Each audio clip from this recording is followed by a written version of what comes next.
Okay, we're going to be up a little bit early today, but we'll see who shows up.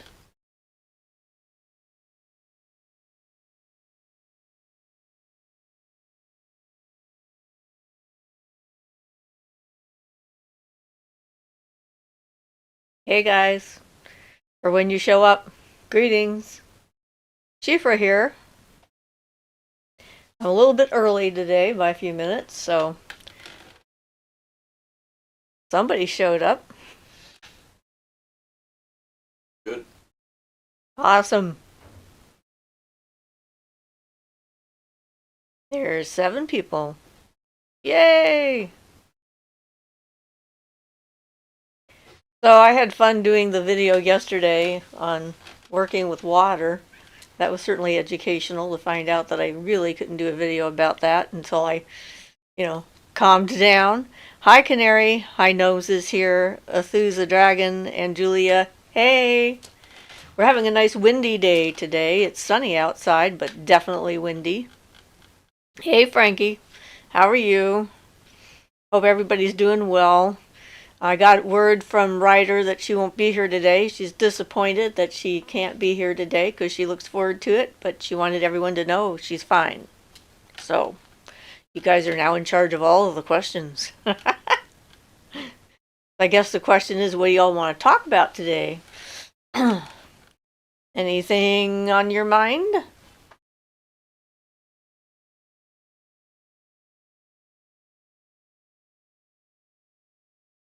Everyone's typing madly and waiting to send. Right. I'm trying to think of something to say. I have nothing.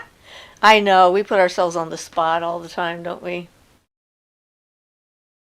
So did you all get to watch the video I did yesterday on working with water? And do you have any questions about that? I was thinking there was something I left out. Oh, yeah, just the talking about the viscousness of water and how it feels thick to me. And it helps me to float better. The last of her kind says hello. Hi. Julia says I'm struggling through homework at the moment. Oh, well. Homework. So much fun. Always fun, right? Oh, well. They make us do that kind of stuff. I'm just trying to. Boy, the wind is really blowing. Tree out back is just bobbing up and down like a maniac going, whoo. I discovered the eye in a triangle symbolism seems to go all the way back to the one of the books of the Zohar, which means the eye in the triangle symbol, which we're familiar with, goes I don't know how many thousands of years. So where? It's apparently pretty ancient. Right. Where is Zohar Egyptian or? Well, the Zohar is a series of books on actually Kabbalah,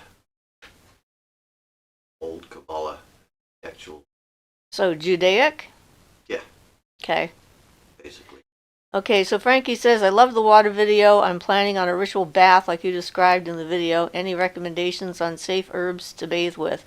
Okay, well, there's a lot of safe herbs you can bathe with, but if you're going to use like the loose herbs, put them in a little gauze pouch or bag. You can pick them up at the dollar store. You can get 6 of them for $1 or something like that. And that way they don't go down your drain and cause problems. But it depends on what you want to focus on. Rosemary is a good one to do in a bath for cleansing, purification, and protection kind of stuff. A lot of people like lavender for intuition and calmness and that kind of thing. So, just sort of look around. I can't think of any that aren't safe at the moment that you'd find in your garden, for example. Just probably don't want to use foxglove. Well, yeah, poisonous herbs are probably a bad idea to use in a bathtub. Frankie says, I know some can irritate skin or otherwise. That might actually depend upon your body, too. So knowing what might irritate you. I know there's a lot of things that make me sneeze if I have to be careful with scents, like aromatherapy kind of stuff because of that. So Gnomes is here says, I meditated last night and saw the little shadow. It has long pointy ears Deep brown skin and green gold eyes with vertical pupils and very shark-like teeth. I still have no idea what it is. And it's starting to sound sort of like not a gnome, but similar-ish. Sharp teeth is not something I've noticed in any of the fae I've encountered. Like, shark's teeth kind of thing. Be interesting, though. Doesn't sound like it's a shadow thing. You just saw it as a shadow because you couldn't see the features, so interesting.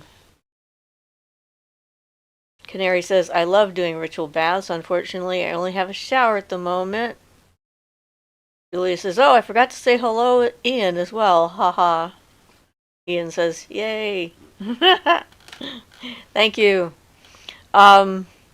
Well, with a shower, you can still do a ritual kind of thing. With a shower, you can hang that herbal mixture or whatever that you want to use, like on the shower head, so that the water goes through the bag of stuff before it hits your body. And then, visualize on the water taking that energetic stuff that you've put up there and washing you with it, and then taking away anything from your body or your aura, your energy field, or whatever, and taking it down immediately into, the drain. So it's not quite the same, but you can get similar effects as far as ritually is concerned. The Epsom salts just don't work as well in the shower as they do in the bathtub. Violet says, hi, you guys. Hi, Violet. Canary says, oh, that's a good idea. Thank you. Frankie says, brilliant. Thank you. Yes. We just have to think outside of the box when it comes to this kind of thing.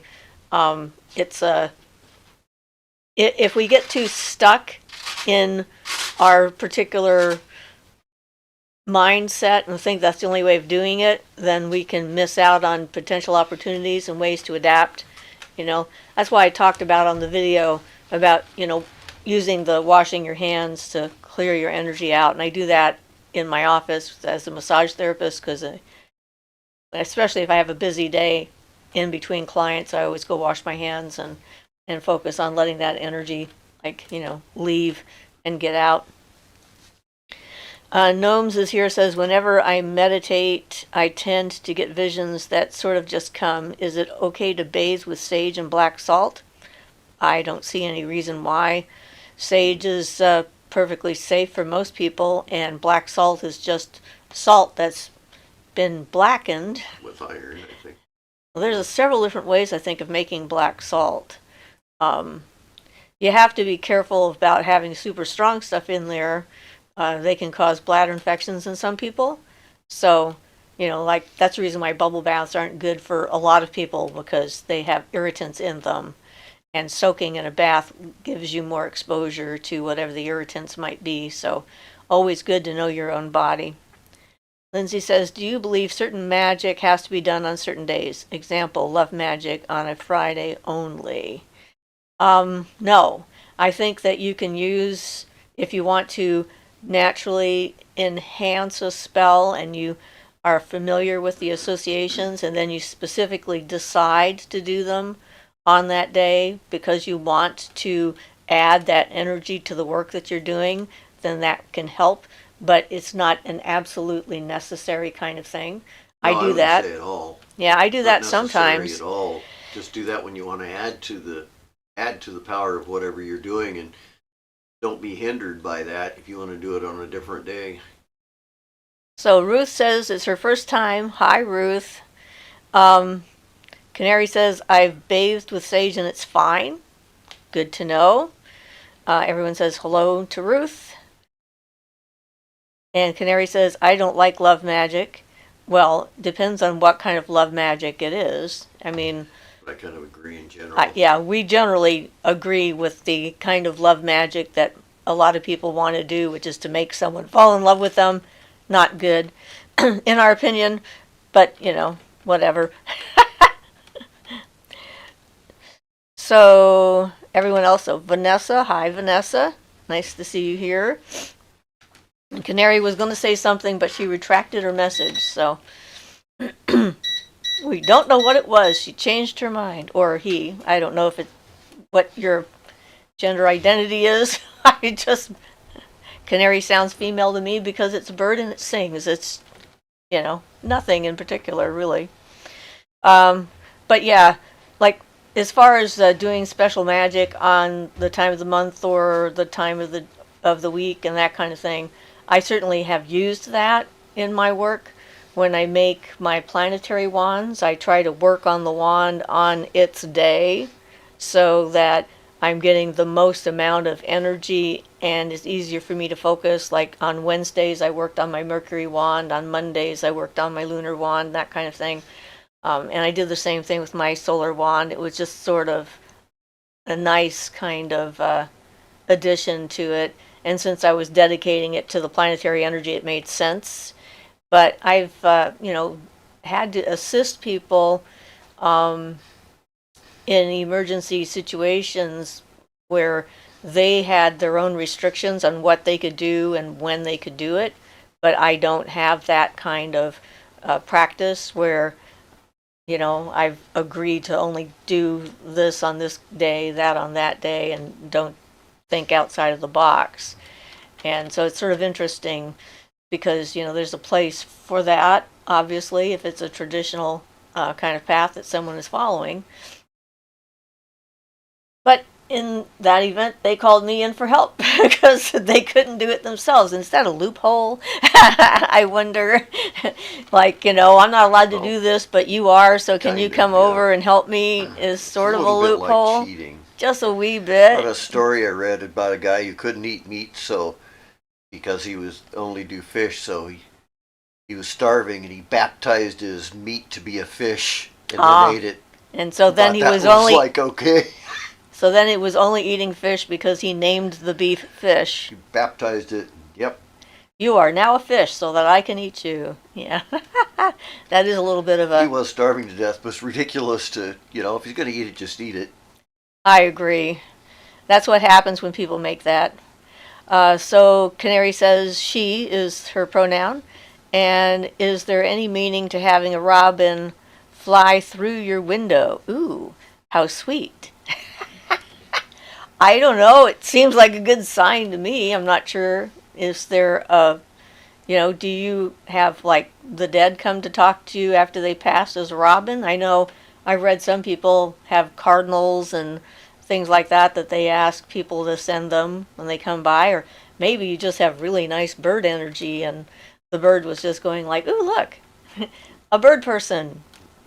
I don't know. I had a hummingbird come into our van when we were stopped on the side of the road, and that was kind of sweet. The side door was open, and it just flew straight in and just went like that in front of me and went zzz, and then zoop, and then came back and did it again, and like woo, and then zoop, and was gone. So, I don't know.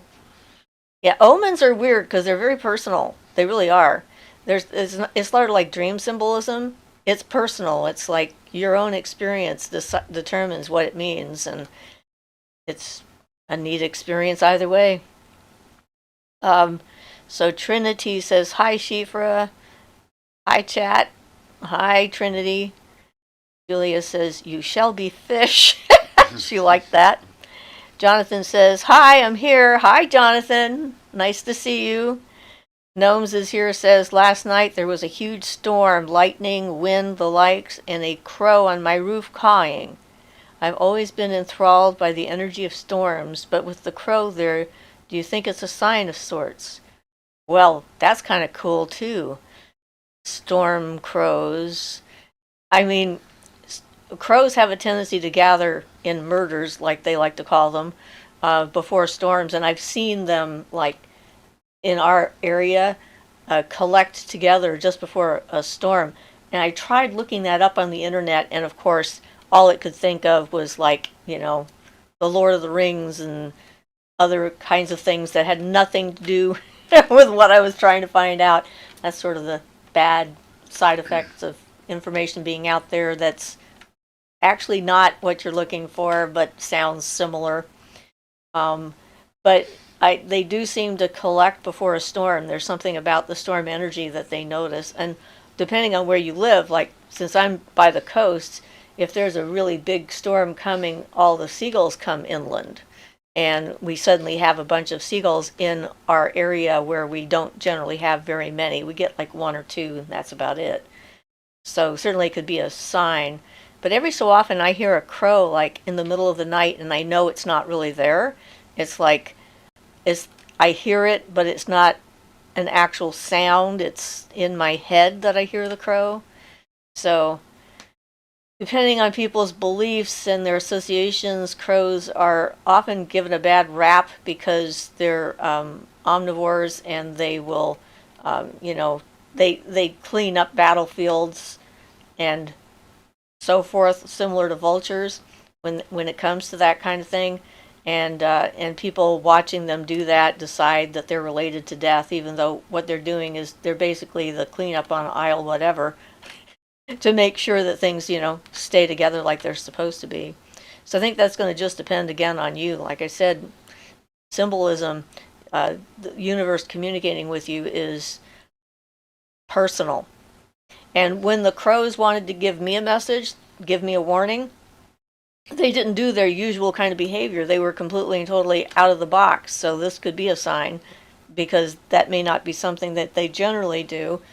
And I mean, I just heard them cawing all over like one day, and I went outside and I looked, and they had surrounded my house, and they were all looking at my house, and they were all yelling at the same time at my house. So I knew that something was going on, and was given the distinct impression that there were some people that were talking bad about me behind my back, and I needed to watch out, and that turned out to be true. So who knows, It's one of those things. I don't like to try and interpret other people's experiences, because you learning the language the universe has for you is the whole point of this exercise. It's like your personal relationship with the universe and what, works as far as it trying to communicate things to you is concerned. So Keisha Cosby says, hello, really enjoyed the latest video about water. So happy, glad. That's our third elemental video. We've got 2 more to go. So that'll be fun. And Z Sun Dragon says, greetings all. Oh, crows. Yes, crows are good. Crows are associated with all kinds of things. Hecate, the Morrigan, of course, ravens with the Morrigan too, as well as Odin and so forth. I always thought that crow mythology was sort of fascinating, because to discover when I was doing some research that the crow used to be white, or the raven used to be white, and Odin's ravens used to be white, as well as Apollo. His first bird was the raven, and it was white. And how interesting it was that these two completely different cultures, Greece and the North, the Northmen, had the same story about the color of the raven, and the parallels between how they changed from being white to black were interesting and different. Like in Odin's case, his 2 ravens became black when he told them to go into the unconscious and the dreams of humankind, and when they dove down into that, they came out black, even though they went in white. And with Apollo, he was upset with the raven for snitching on him about one of his extracurricular activities, and thought that they were a little bit too free with their information, and blasted it with a bolt of lightning or sunlight or something like that anyway, and singed its feathers, and it turned black. And up until then, Athena's bird was also the raven, and after that incident she went with the owl, because she decided the owl was more circumspect and kept its own counsel, and so wouldn't spread the gossip around about her. So interesting, just fascinating sometimes, just to see some of the different stories from different cultures and the correlations between them.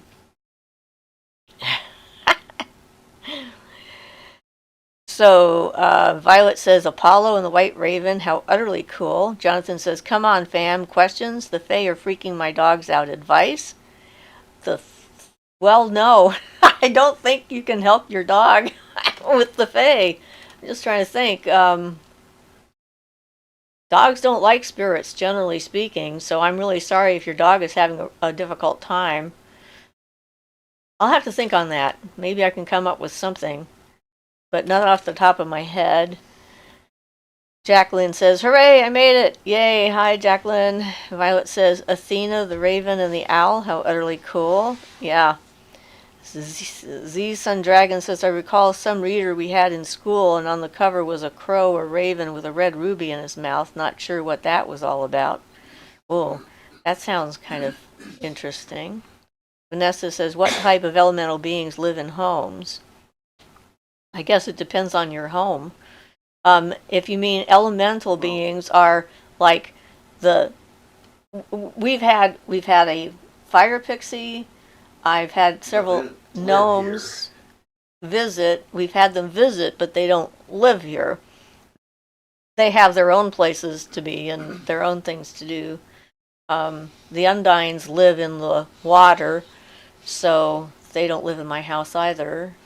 And the Sylphs are busy wandering around the air. Those would be the elementals. If you're talking about the Fae, I guess it depends upon your culture, your invites, open door policy or not, whether you notice them or not. So, I don't know. Jacqueline says, my dog can see the spirits in my yard too. Yeah, animals are often very good at noticing that kind of stuff. They see the energy probably in a different wavelength of light that we don't see in. And dogs can respond to spirits if it's like the ghost, a spirit of an ancestor, someone who they knew, then they'll respond positively to them. If there's someone they don't know, then they usually are feeling protective of the home environment and they don't care to have it there because, and if it's like on the attack on the humans that live there, then it becomes a very dangerous situation. The dog realizes there's something wrong and tries to protect their owner and their space, even though they can't actually grab a hold of it and take it outside. I've done a couple of hauntings where the dog was adversely affected, where they were crying and cowering and shaking and barking and that kind of thing. And in those instances, when I've been able to clear the house and seal the property up and stuff like that to keep the energy from coming in, the dog usually has recovered from that. But yeah, they're actually a pretty good sign of a haunting environment of some kind, because although they'll pick up on their humans' emotions and how they feel about things, they're not prone to buying into our scenarios just because they don't have that same kind of mythology kind of thing going on in their heads. Vanessa Birch says fairies is what she was talking about. Charity says hello. Hi Charity. Cub does stuff. Are you Fae?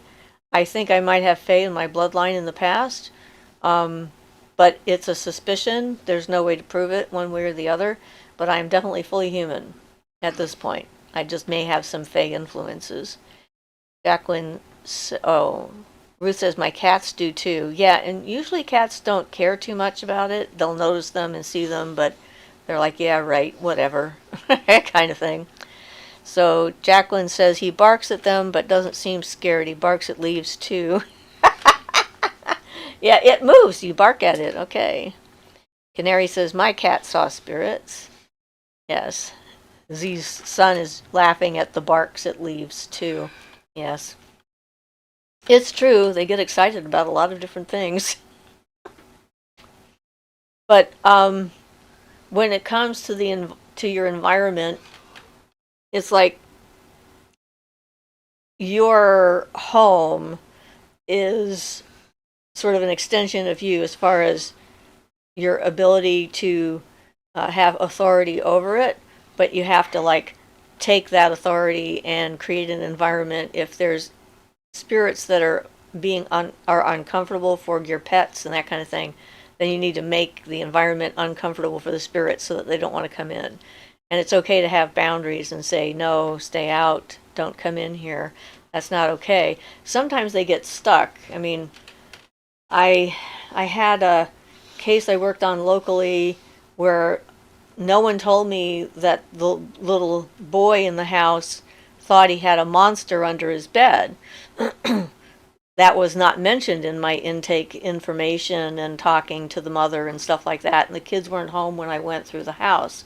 And as soon as I walked into her son's room, I noticed that there was an earth spirit stuck under his bed, and realized that it was out of place. It was in a place it wasn't supposed to be. And so I let it outside so it could go back to where it should be in nature and not be under his bed. And when he came home, the first thing he told his mother was that I'd gotten rid of the monster under his bed. So sometimes it's a matter of misunderstanding, like the wrong thing in the wrong place at the wrong time kind of thing, that sort of stuff. All right, so now I'm going to have to, there we go. So Jonathan says, I've started working with one of the seals of Solomon, sleeping with a piece of lazuli in my hand. I had a dream last night that informed me that the seal I am working with is alive. Have you with Kabbalah much? I'd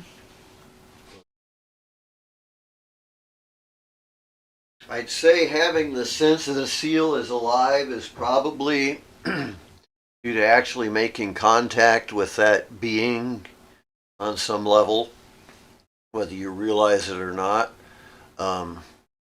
I'm not sure that I would do that with those beings, but other people would argue with me. I know, for example, Lon Duquette is one of the people who does that type of stuff a lot.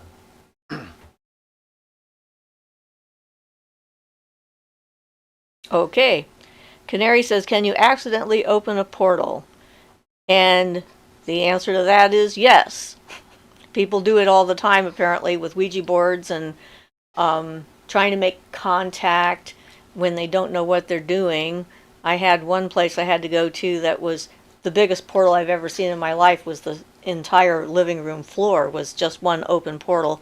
And they had done that because they were trying to connect with some spirit that they thought was in the house. And so they opened up communication. Sort of, that's one of the things that a portal can be, is that line of communication with something that's not physical.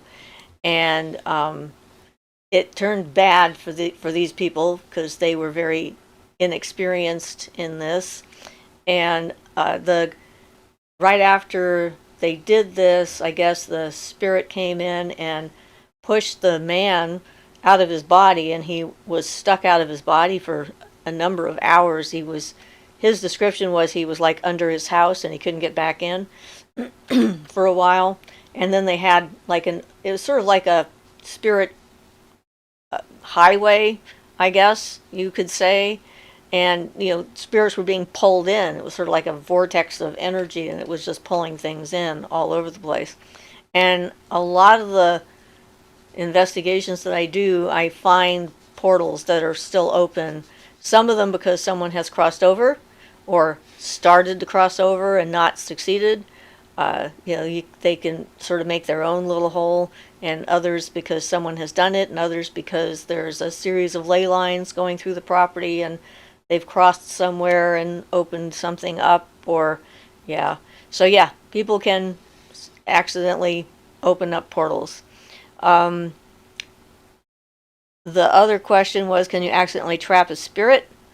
And that is also a possibility, because a spirit can get stuck in a house if... Yeah.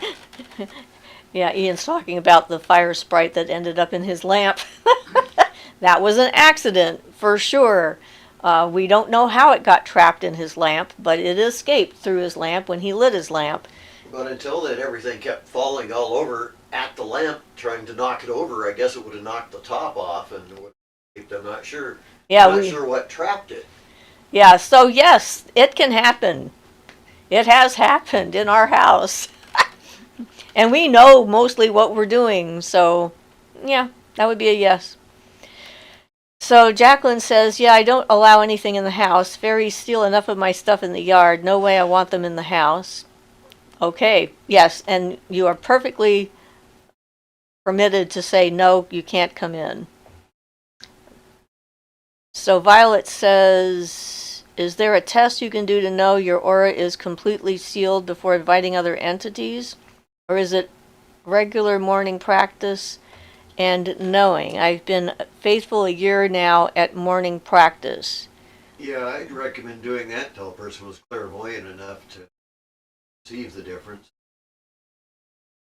So I don't know if you heard that or not, because Ian's down on the floor right now, but he says he would recommend doing that until you're clairvoyant enough to know the difference about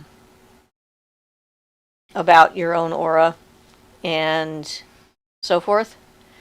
So Gnomes is here, says, the little fae followed me home after I went to a fae forest last year. It is very playful, similar to a poltergeist, and regularly plays with my cat, who enjoys it. I just wonder, should I be worried? Well, unless it's starting to cause wreaking havoc or whatnot, it's probably fine, but it's not its natural habitat. So you might want to see if you can lure it outside and suggest it might enjoy playing outside more than inside your house. Ooh, that was a nice little wind burst that rolling through. Yeah, it's like everyone has different different boundaries and different ideas of how to make them.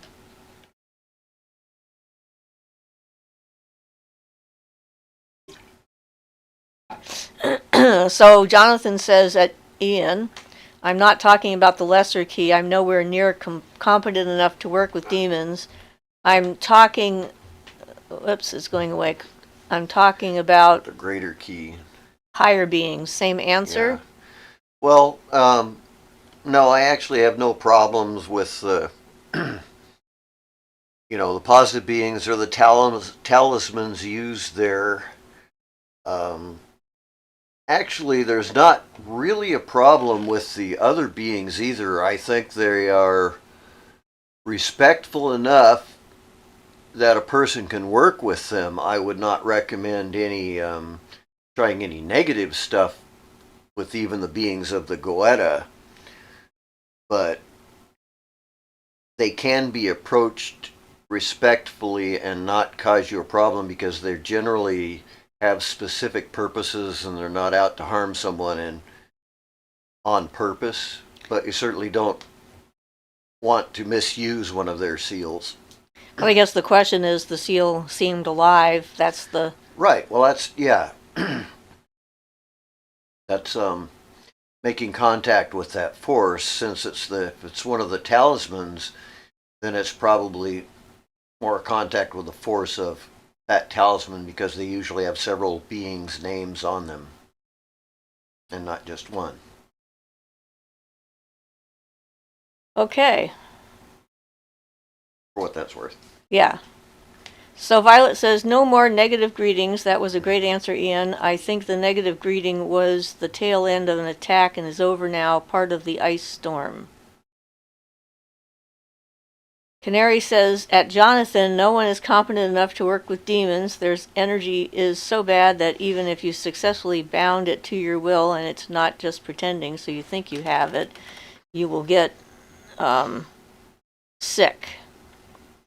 Well, but then the question arises whether the beings of the Goetta are actually demons or if that's just a term that was used for them, which is one of the arguments people make to use them all the time, is that demons was just what was ascribed to them from the Christian hierarchy. Yeah, that brings about the whole notion of the different kinds of mythologies that we work with and the stories that we run in our heads that we commit to are going to inform the kinds of experiences that we have. And, it's an interesting subject in and of itself. So Violet says, I never know as I'm still such a newbie. Amar says, hi, Ms. Siofra, and hi, Mr. Ian. Hi, Amar. Hello. Violet says, cool topic on the talismans. Jonathan says, Ian, great answer. Thank you so much. Violet says, demon is a divine intelligence connected to the zodiac in my view. Sarah Glutty says, I don't have a question, just a comment. I listened to this live stream at work on Monday morning, and it helps to set a nice foundation for my usually challenging week. Well, awesome. I'm so glad to hear that, because it's, it's always good to know. And we've had a lot of people who have interesting synchronicities that take place with this particular broadcast. And it's always fascinating to hear about them as well. Canary says the only time it wouldn't be the case is that they were misidentified due to Christian ignorance at the time, or just people got it wrong. Well, yeah, there's a lot of definitions out there that people can certainly get wrong. I mean, that's the thing, is like, we're working from a limited viewpoint. Our worldview is a narrowed one because of being in a physical body and then having limitations on our abilities to perceive things that are not also in a physical body. It's kind of one of those things. I don't know why I was thinking about it this morning, but I was thinking about how in India it used to be that children didn't get named until they were at least 2 years old, because the belief in reincarnation was so prevalent, and probably still is in most parts of India, that they didn't know if a child had decided to stay or not until they reached the age of 2, because up until then they could decide this really wasn't what they bargained for, and they could just leave their body behind. I doubt if that's true everywhere now, because of everybody wanting to track everybody and having to get names at birth certificates and that kind of thing. But it's sort of an interesting concept that we're visitors until we commit to being here, and then we're still visitors just for a period of time until we're gone and move on to something else or somewhere else or some other time or what have you. It's just sort of one of those things that sort of rolled through my head for some unknown reason today. Violet says, I had a mind-blowing interaction with an entity in my youth 30 years ago, and now that I understand, I want to reach him and know him now. That's always interesting. Amar says, have you ever been able to work with, manipulate, in quotes, the energy you see in the air? Is it a feeling, a will, or something else?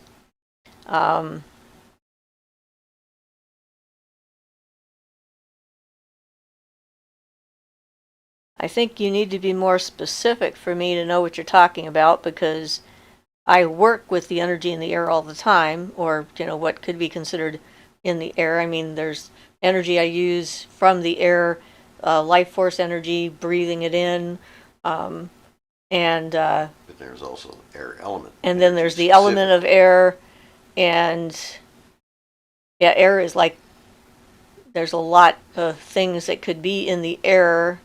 I can help spirits cross over, open up portals and close them. I can redirect ley lines, which would be a manipulation of energy, I guess. And been accused of being a, what was that term that he used, that I was trying to get my own way all the time and being willful or whatever. Always, being controlling or something like that when I would do that kind of thing. And who the hell did I think I was to do that? I'm like, well, there's a river going through the middle of the house and it's going to drown everybody. I figured divert it a little bit, let it go off and do its own thing. So I think the answer is yes, but I'm not sure exactly. So Violet says, I call him King, maybe Viking. Jonathan says to Canary, my interpretation is that they are all scary, but some are more dangerous than others. Working with spirits that other people have thought are good is comforting. And Violet says, when I learn more, I'll share more with you. Okay, Violet. I mean, the thing, unfamiliar things can be scary and not necessarily dangerous. But not knowing what you're doing can be dangerous because, if you jump in a lake and you don't know how to swim, you can drown. And it doesn't mean that there's something bad about the lake. It just means you're trying something you're not competent enough to do. An environmental hazard. Amar says, yeah, I figured I didn't word it right. Thank you. Response was what I was looking for. It makes sense. You use energy all the time. It's just a matter of what we are turning into. And Jonathan says, Violet, you need to email Siofra. She has my email. She can do that.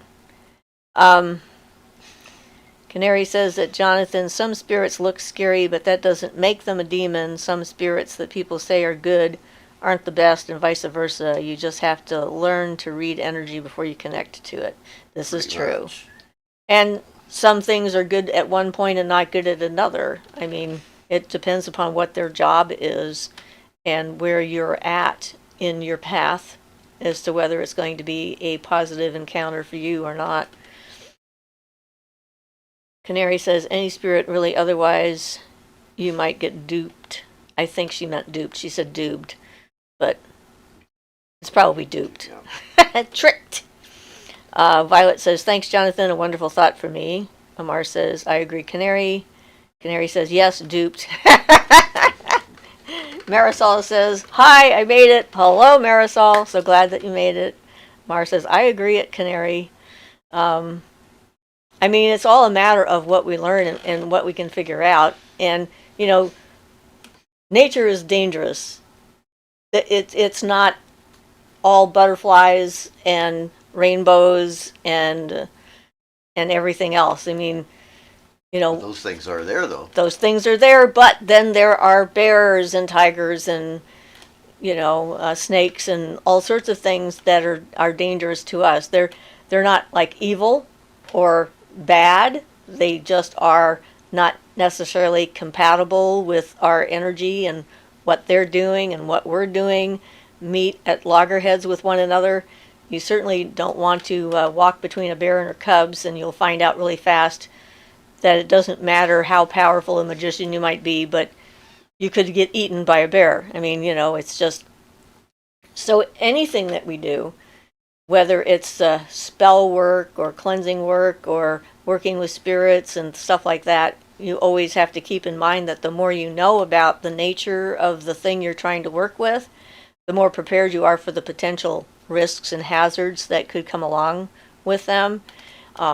I think that our guardian angels and spirit guides try to dissuade us from getting too involved in things that are probably hazardous to our health, our mental health, our spiritual health, or whatever, whenever they can.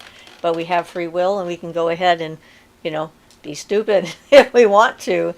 There's nothing they can do to stop us. So, yeah, it's... I have encountered some things that I don't feel competent to deal with, and when I encounter something like that I think is above my pay grade, I leave. And I'm like, this is not something that I know what to do about, so I'm tapping out of that, and I'm gonna go do something else, because, you know, my survival is kind of the first thing I have to keep track of when I'm dealing with energies and spirits and beings and so forth, because not only are there dangerous animals and dangerous spirits, and there's lots of dangerous people out there as well trying to take advantage. So, Sarah says, now that reflect on the last few days, weeks, I believe I am seeing shadows, shapes during my commutes routines, notably in the early evenings. Any suggestion to welcome further communication? Thank you always. Yes, but cautiously. I mean, paying attention and trying to see what's going on out there. That's a typical time for you to be able to see more shadow realm kind of things, in between times. It's like early morning and early evening, just as the, you know, when it's still like dawn and dusk are good times, because the light quality is such that our eyes aren't as focused and directed, because in the daytime we have all the light cones or what have you going off in our eyes and having us look at the physical world and stuff like that. And when the light is that dimmer quality, then we're more likely to notice the moving shapes and shadows and that kind of thing that are there, whether the, you know, all the time, but we don't just necessarily notice them because we're focused on what we're doing. Not just the light, but also our brains are more focused. So I don't know that you want to just open yourself up to further communication. I would just be an observer for a while and get a feel for the land and what they are before you decide if you want to approach them or not, because, like Zizun says right after that, lions and tigers and bears, oh my. Because, that's the way it is. Canary says you don't want anything latching onto and feeding off you without your knowledge if you don't know what you're doing. Yeah, even with your knowledge, if you don't know what you're doing. The last of her kind says, I always dream about bears, no idea why. Well, it could be bears as a power animal for you.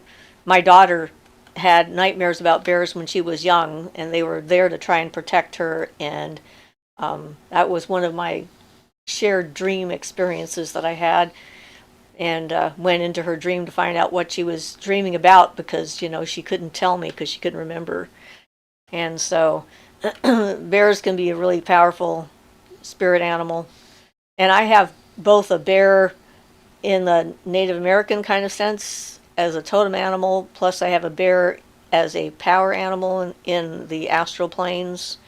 The animals that I have in the astral are different than the ones that I have as a totem kind of thing.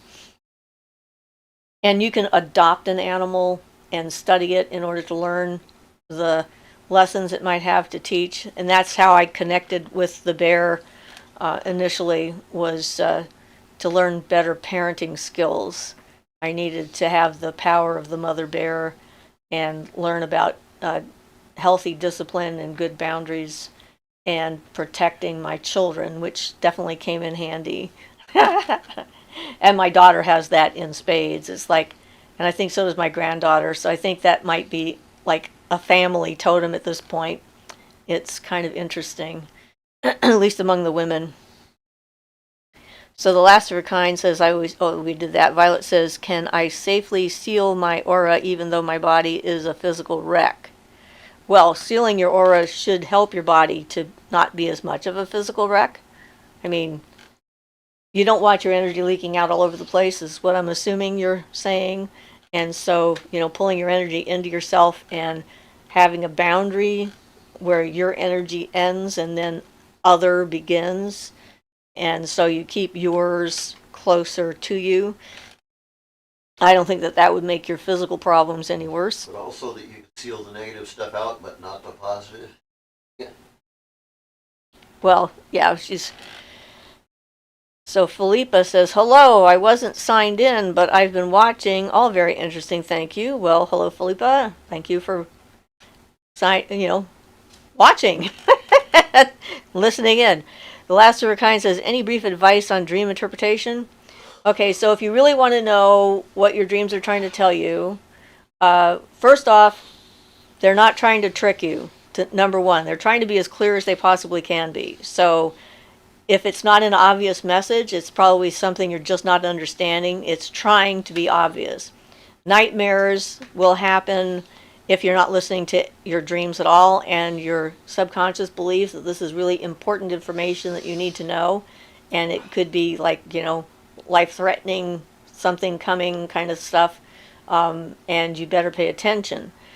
If you need to figure out what your own dream symbols are. Everyone's are going to be different depending on your culture and your experiences in life, and your personal associations. Depends on your spiritual religious path, and all sorts of things come into play. So there's no real dream interpretation book that's going to work for everyone, and most of them are just a waste of time, in my opinion.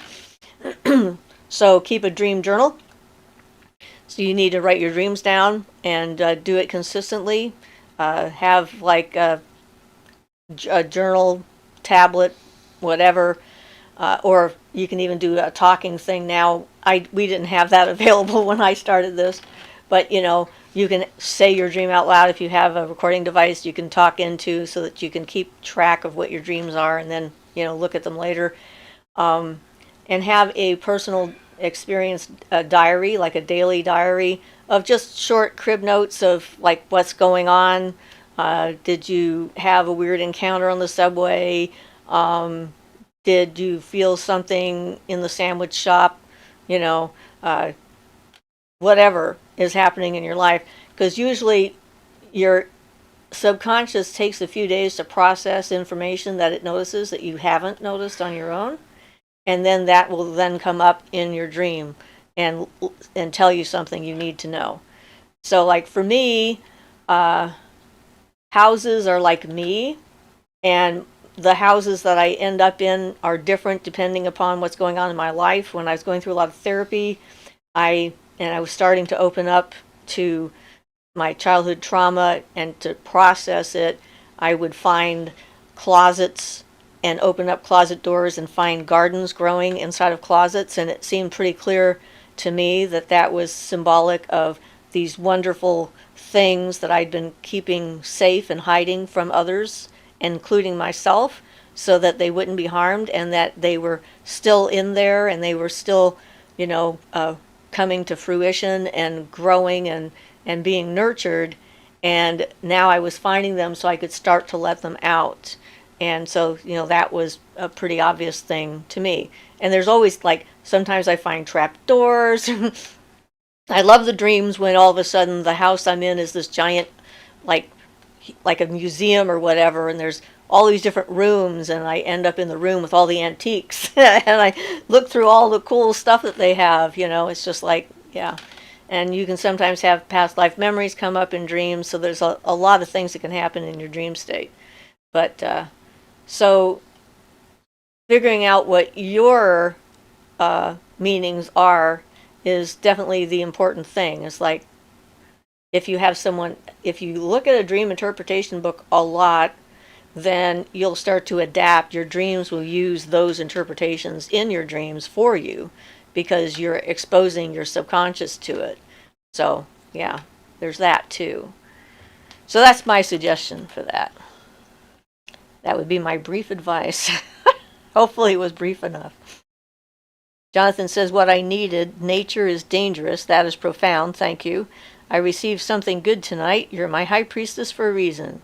You're welcome, Jonathan. I'm glad that I could be of assistance.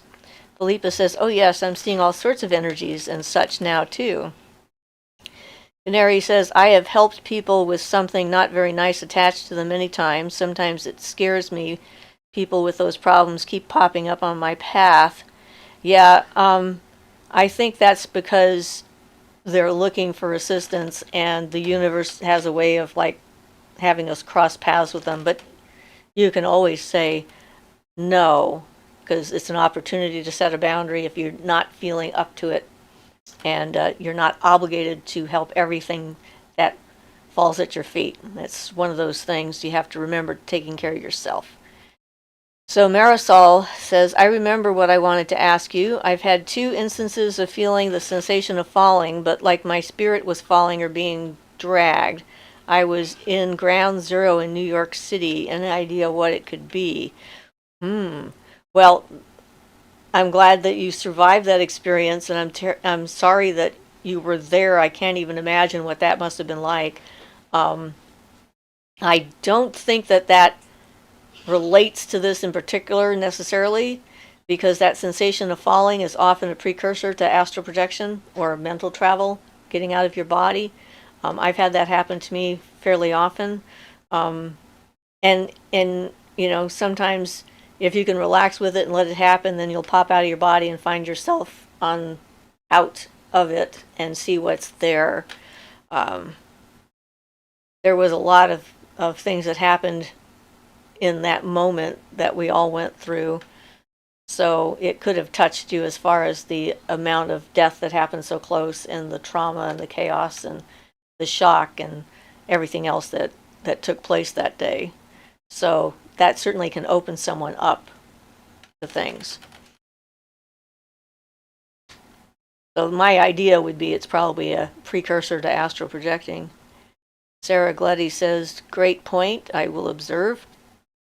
Amar said it, Sarah, you could also practice seeing and feeling the energy around yourself and objects as a means to get comfortable with it. It's a good idea, Amar. Violet says, one guy I watched said the goetta was likened to taming wild horses in nature. Scary, and be careful or you get kicked. Z Sun says, animal totems and power animals. I love this topic. I'm so happy. Violet says yes. Marisol says, I was thinking earlier about sealing my energy. Wow. See, there you go. Another synchronicity there. If you want to, like, work with your own energy field, the grounding tree meditation, the sacred tree meditation that I created is a good one for doing that. It's one of the earliest videos we put up. And we're going to start trying to do a thing on categories.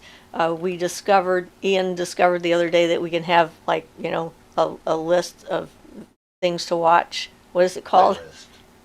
What? Playlist. Playlist, yes. So we're working on the idea of playlists to make it easier, especially for new people who haven't been with us from the beginning, to know what is actually out there, because we have well over 100 videos now. Not talking about the live shows even, but just the regular videos. And so we're seeing what we can do to make it easier to navigate and find what you're looking for.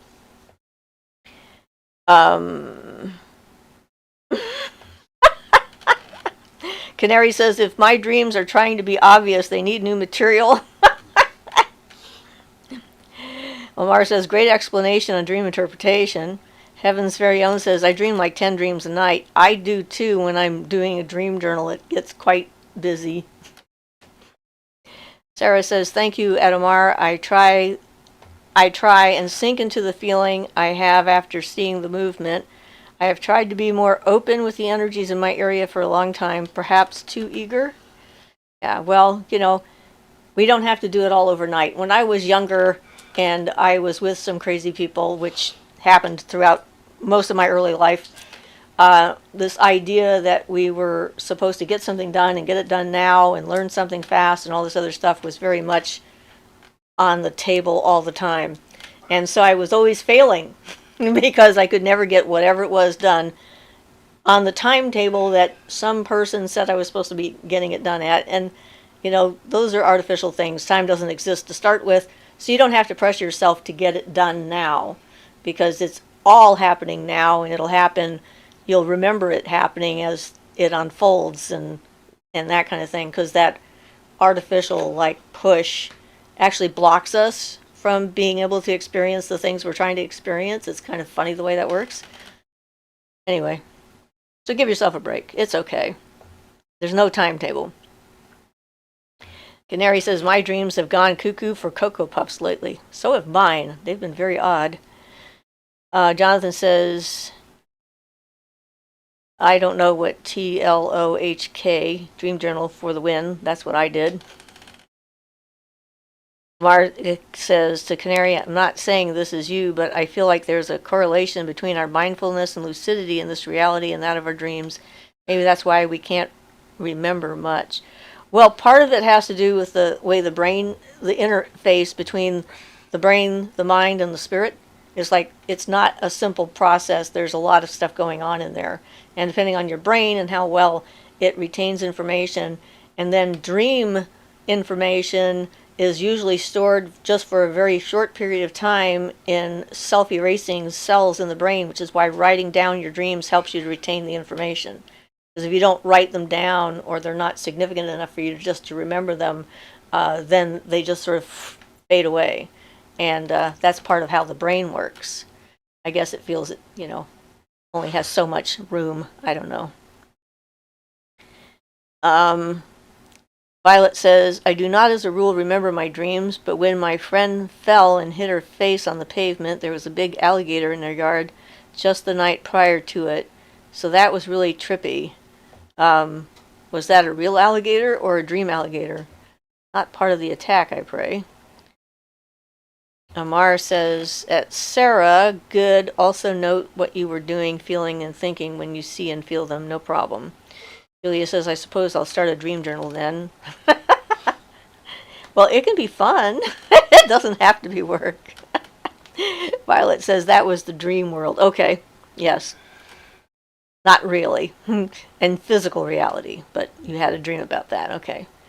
Canary says that Amar, that definitely resonates. I recently bought a Sam Herkama diamond. Oh, okay. A Herkimer diamond to help me remember more, as I felt I was missing something important and not had much luck yet.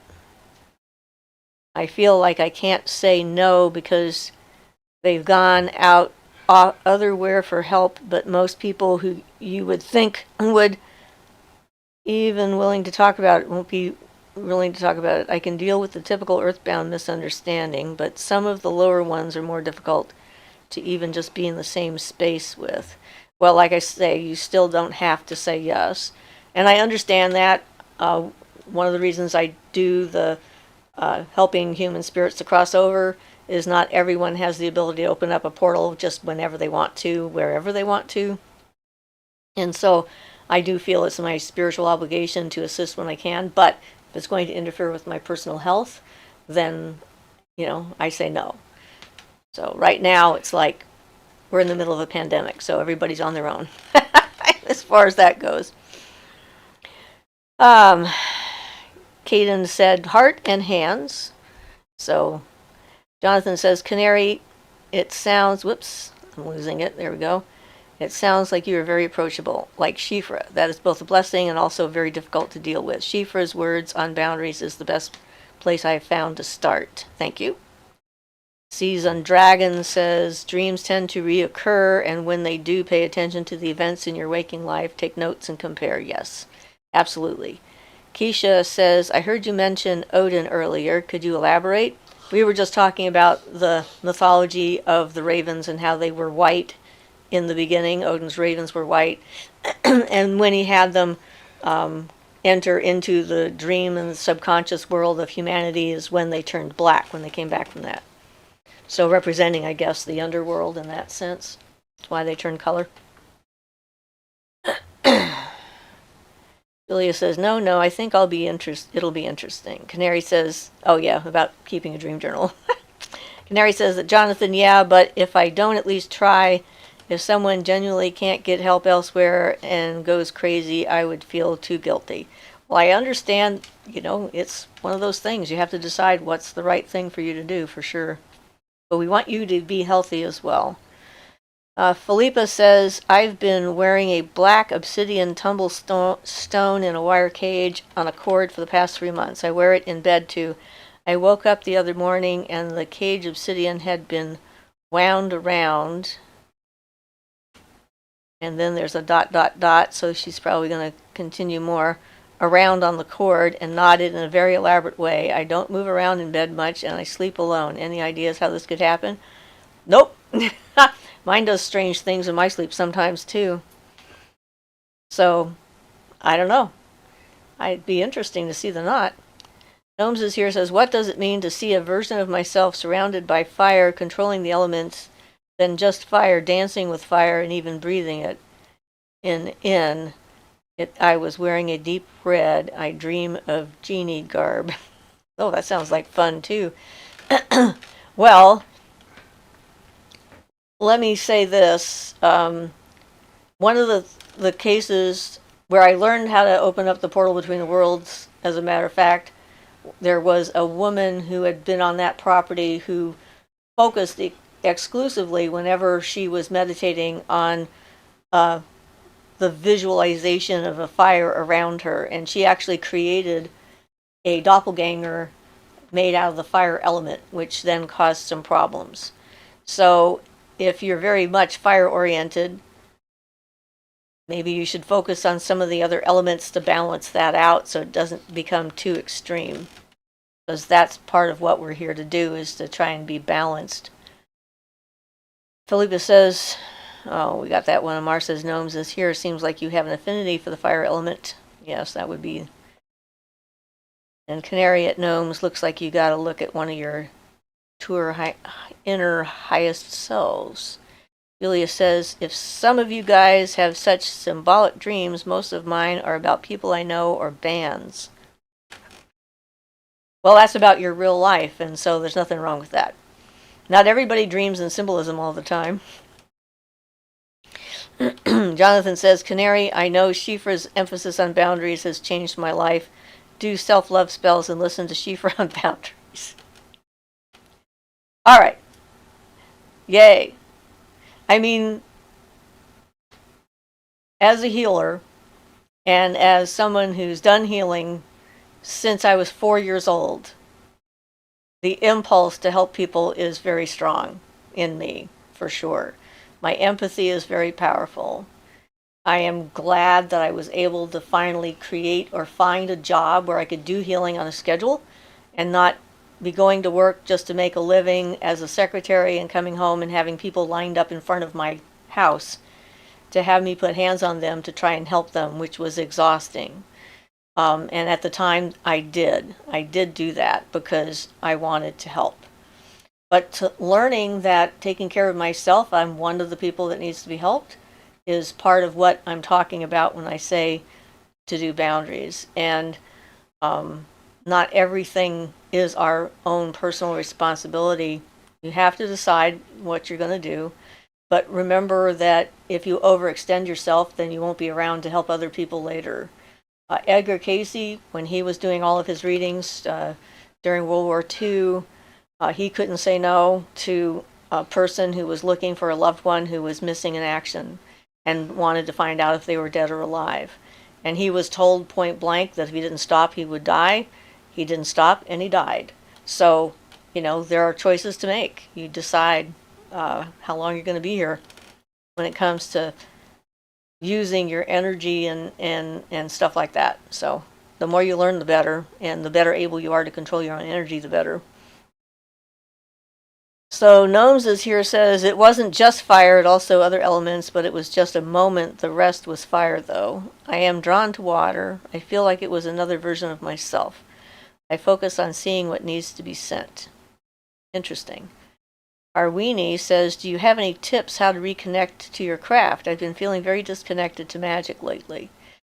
So when you're feeling disconnected from magic, that means that you're associating magic with the form of it instead of the substance of it. And that's not uncommon, especially when we're first learning and that kind of thing. But even as we get advanced, it's like magic isn't something that only happens when you're up and when you're active and when you're trying to do spell work or work with a planet or make a tool or what have you. Magic is something that kind of exists and permeates all of existence and all life and all energy that's out there. So when you're feeling disconnected from magic, it's usually time to go outside and sit on the ground, sit with your back against a tree, focus on your breath, decide it's okay to take a break, not do that like I must do this in order to get it done kind of thing. We have phases just like the moon. We have flow and ebb just like the tides.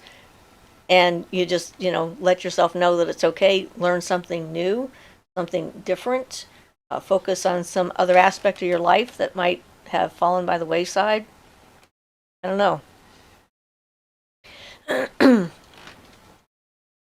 Well, okay, I cannot pronounce that name.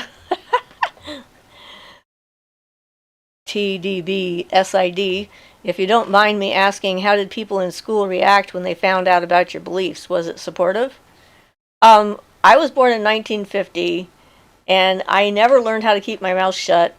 So people figured out when I had premonitions in high school, because I kept telling them about it. So I was considered weird, although I did connect with some of the other people in school who were also in a fringe belief system or what have you. So not supportive. My mother tries to be supportive, and all through my childhood, because I started doing things from the time of me being about 4 years old that she had no way of explaining. And, so she's determined to love me no matter what. But I am still a challenge to her when I have experiences now and tell her about them. I have this silence on the other end of the phone. Finding someone who actually is walking a similar path like Ian has been a blessing, and we've been together for 30 years now. So, that is a wonderful thing. But before that, I discovered that when I realized it wasn't people I needed, it was the universe. And the universe began to speak to me through trees and other forms of consciousness, is when I realized that I wasn't alone, and people don't know what they're doing, most of them. And so their opinions of me are really not that important. But that takes a long time to get to there. And I remember it's not much fun. Gnomes is here says, yeah, and I often have multiple visions during meditation. Canary at Jonathan, I've definitely took her advice on physical people in my life. I definitely know I need to work on it, but I don't think I'd ever turn down and ask for help. I've sensed it on some people and had the urge to help them myself before. But like I said, you have to decide these all for yourselves because it's your life. Z-Sun says everything great makes great sense so far. Good. Always good when I can make sense. I'm not always sensible.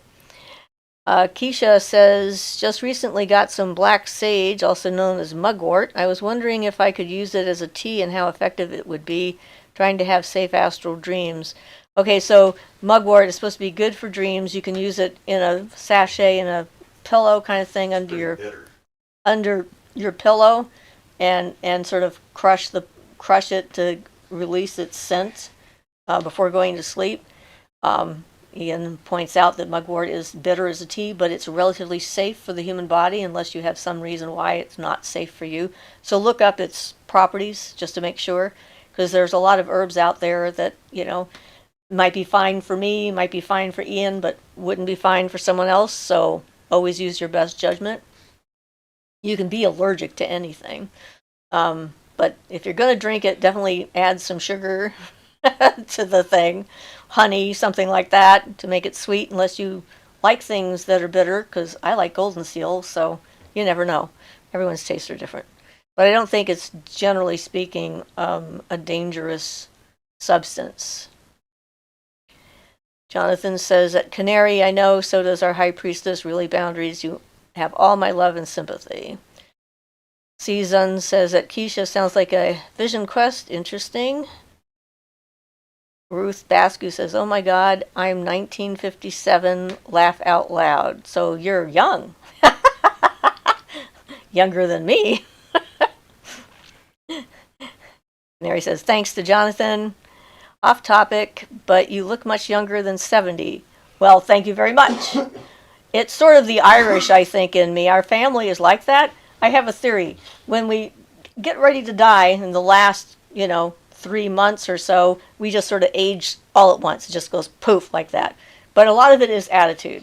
I mean, I've met people who were 30 years younger than me that I thought were older than I am. So it's really, part of it's about energy and being interested in engaging in life and everything there is. So, but I appreciate it.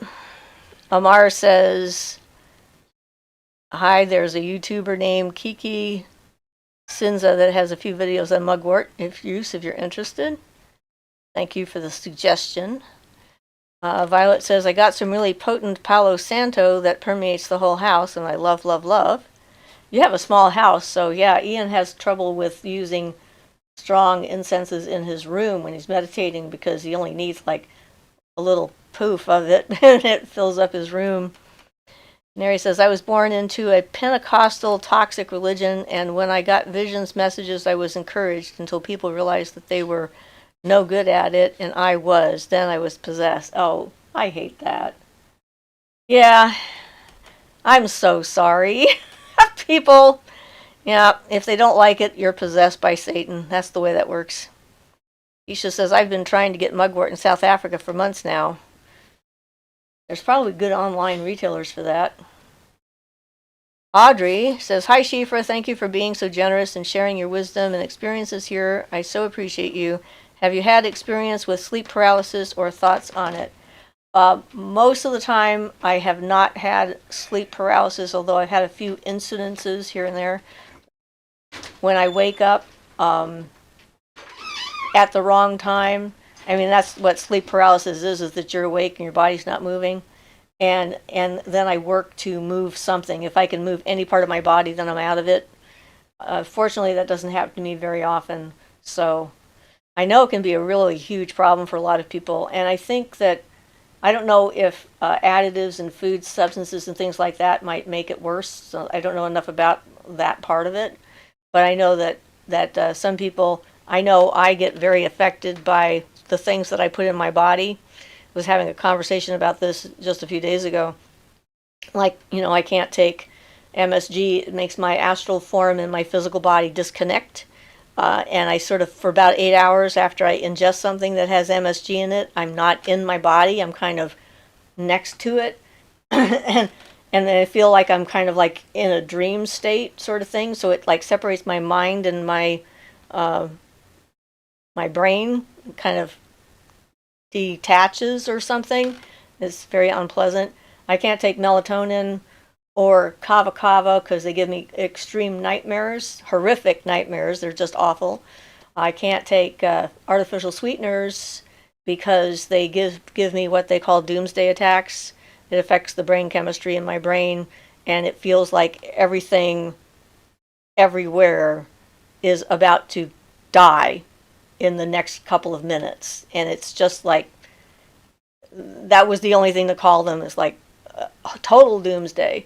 So there are certainly plenty of things that can affect how we feel when we're awake. So there's undoubtedly things in like the melatonin and the kava kava that affect my dream state.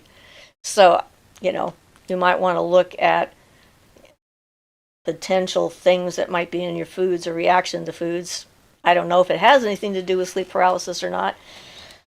I just know that it's unpleasant for a lot of people and they see things, and some people are able to like stay with it and change it somehow. But personal experience, I don't really have much of. So,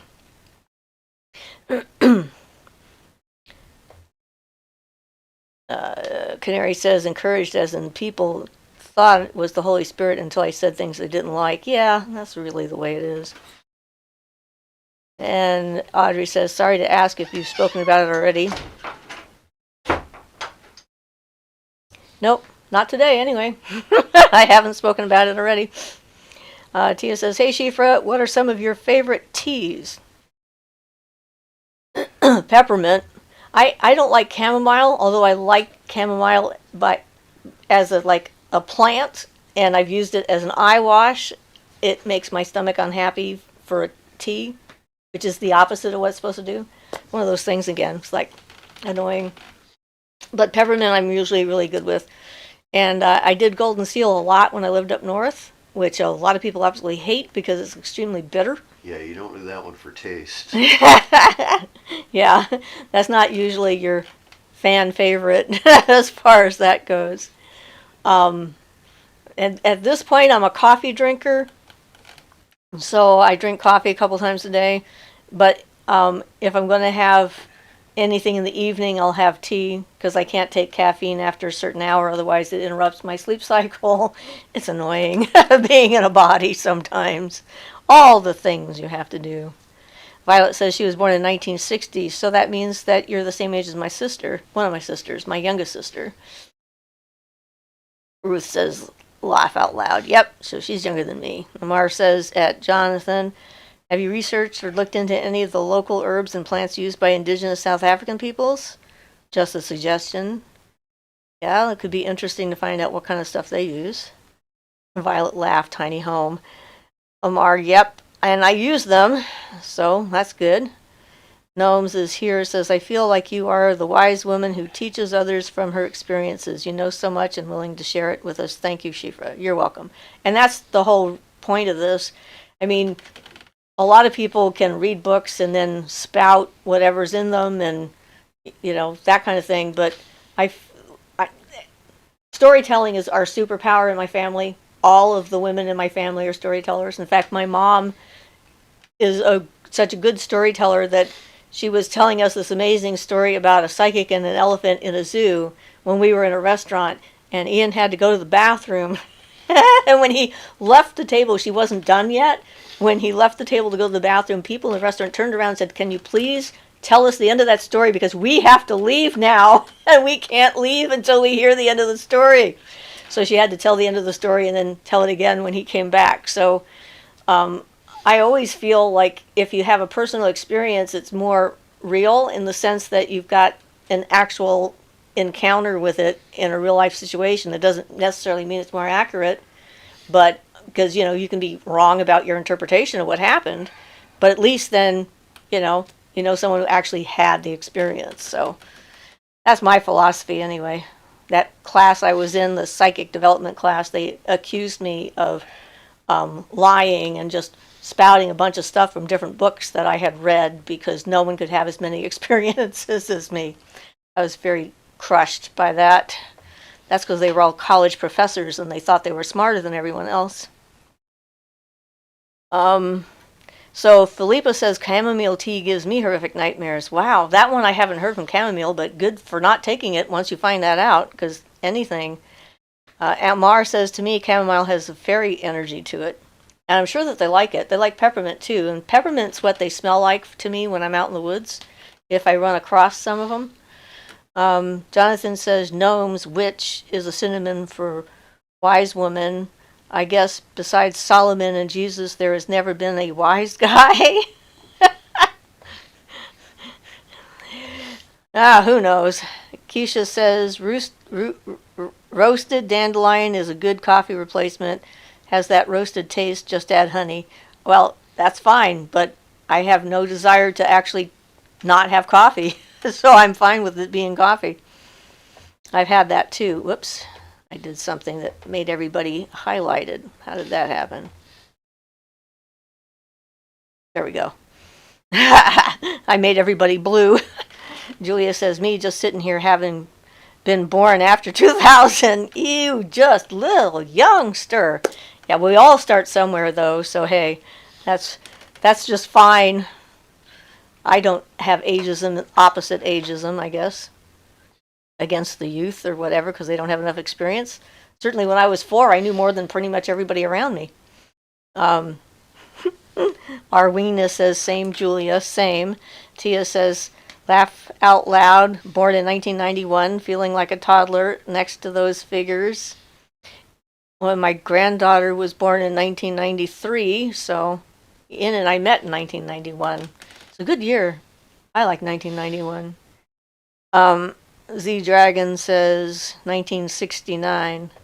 And that's the thing, it's like this is a path that's not about necessarily your age in this life in particular.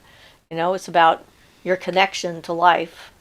And people can achieve a connection to life at any age or have it right from the start. Violet says, when I watch you on Chrome, I see the sideboard on the side, and it makes it nice to see. Safari is my favorite, but has the weird loss of sight because of layout.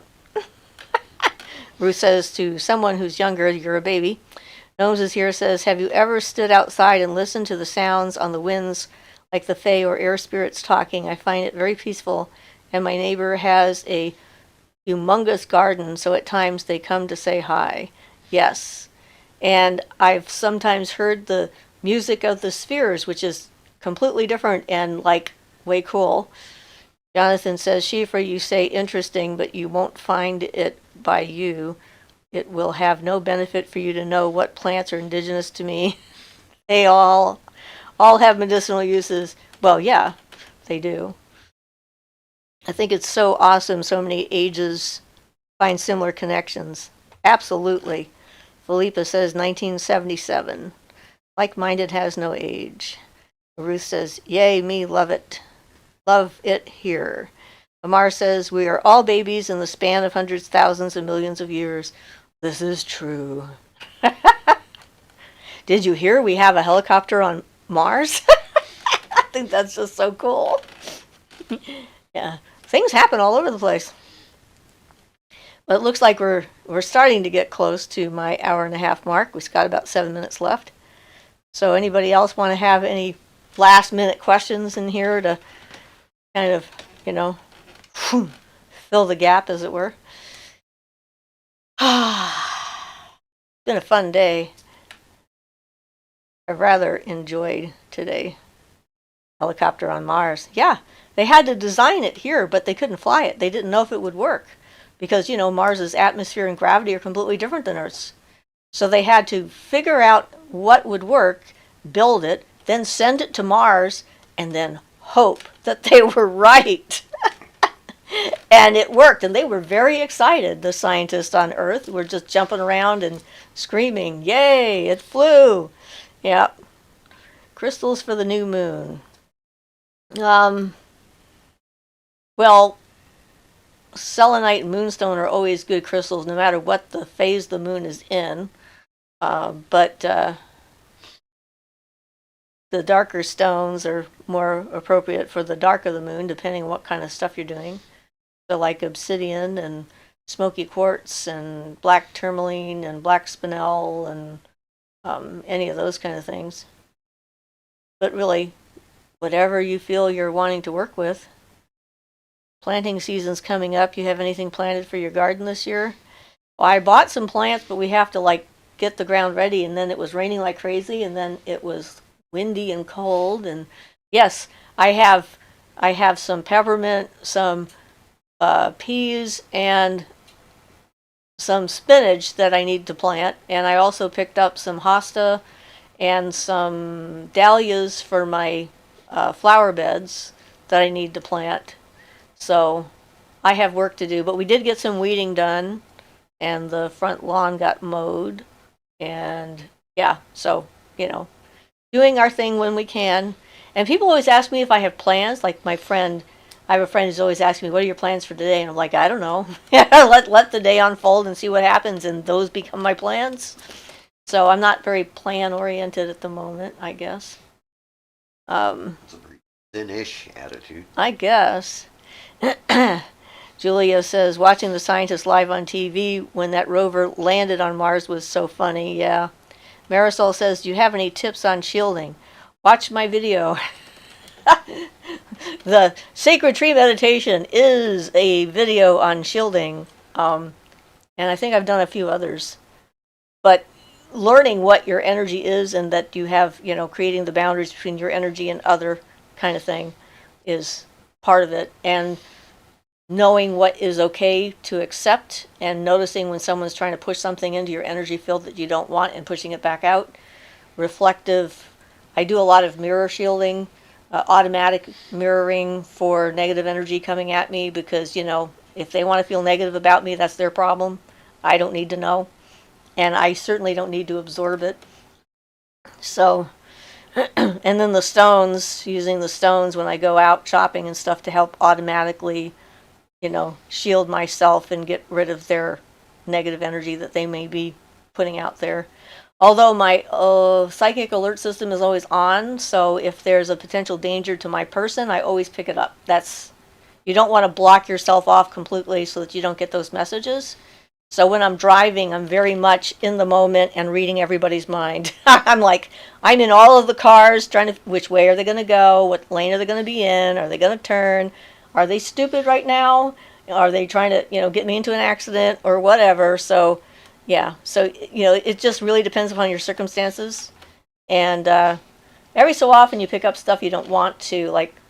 Apparently one night we had a serial killer on the highway that went by because I felt him go by. He went north. So I was like, yay. He didn't stay here. But, you never know. So, how do you close a portal? Well, you figure out which direction it opened. So, feel the energy of the portal. If the portal is going clockwise, then what I do is I start on the outside of the portal and I go in the opposite direction and I just keep on going until I wind myself all the way down to the center of the portal and it's closed. And then if I don't feel it anymore, I know it worked. So, and they go in different directions, so there's no one thing for sure. Trinity says, I have some chocolate mint in my garden this year. Yeah, those smell so good. Jonathan says, Siofra, you say 90 minutes, but it's been getting shorter and shorter, even 87 minutes. Any new moon spells to add to my to-do list tonight? If you have anything to let go, now's a good time. You can let it go in the water, for example, since we just did the water video. Put it in the water and pour it out in the ground.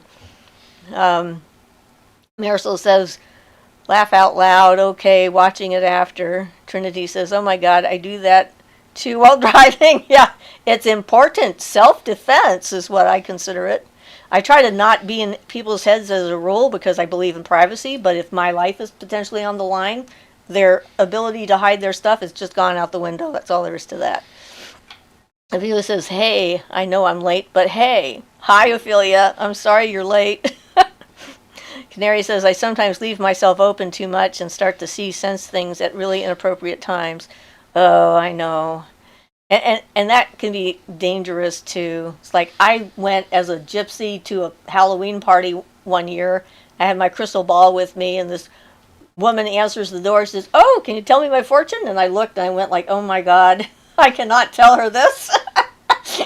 And I said, you have a very interesting life ahead. That was like all I could say. Like, whoo, not getting into that. But yeah, sometimes. So thanks for these vids. Everyone's laughing about the 87 minutes. Julia says, I'm going to watch the water vid after as well. Oh, cool. And we have one on air and one on fire. So we still have earth and akasha to do. Should put those on a playlist. And we're going to put them on a playlist. Once we figure out how to do that. Canary says, yes, I was in a therapy session and I couldn't see the woman's face. Jonathan says, thank you, Ian. Thank you, Siofra. Ophelia says, welcome. Weird. Yeah, welcome, Jonathan. Weird question, but I've heard before that it's somewhat normal. When I'm channeling, I always get a very erotic feeling, like, down there. It's extremely powerful. Is it just me here? Well, it just depends upon your body. I mean, with Kundalini, I definitely get the same sensation, but when I was channeling, I did not. I had it all up in my head, and I didn't feel it down there. So, Mar says, I guess seeing everything is a good practice for non-judgment. Well, you still need to judge sometimes. They're being bad. Thanks for these videos. The Canary says, I could, but I was seeing someone connected to her over the top of it. Have you ever ran into a stranger or someone you haven't seen in years and suddenly know so much about them or see their memories? I always am caught off guard when it happens to me. Yes. And natural clairvoyance. Yes, natural clairvoyance. It's like, it sometimes happens. So Philippa says, thank you for all the information. Dragon says my profile pic is sideways. Any spells to fix that? Mm-hmm. No, because, Bill Gates says you can't. Okay, so I guess it's now time. I'm making up for the 87-minute video by going for an hour and 32 and a half minutes. All right, guys. Great chat, like always. And if you got any questions, definitely send them in to my Gmail at shiversmagicalcove@gmail.com. And so have a good rest of your day, wherever you are, in whatever time of day or night it might be. Absolutely. Bye.